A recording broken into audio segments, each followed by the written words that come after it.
পাগল ছেলে রইবে রে রোজ তোরা চুলের ছায়ায়।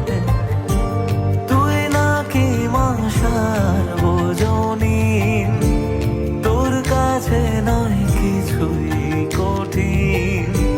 তোর ওই দুটি চরণ তলে থাকবো আজীবন। শ্যামা মা তোর চরণ ধরে থাকতে দিস রে জনম ভরে আমার।